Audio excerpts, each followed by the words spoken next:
The dictionary class allows you to store data in key and value pairs. For example, we can use a string as a key and an integer as a value. The key is unique in the dictionary, so to access its value, we can simply use the key like this.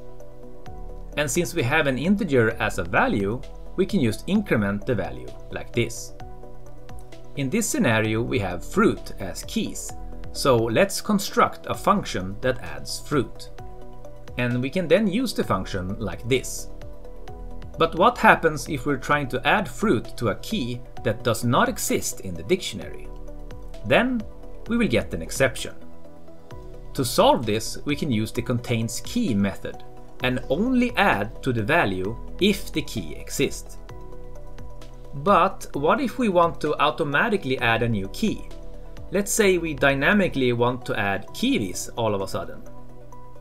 We can change our function to say, if the key does not exist, we will add the new key with 0 as an initial value, and then add to the value. Finally, we can just loop the keys in the dictionary and print out the keys and values. This has been a brief explanation of the dictionary in C#.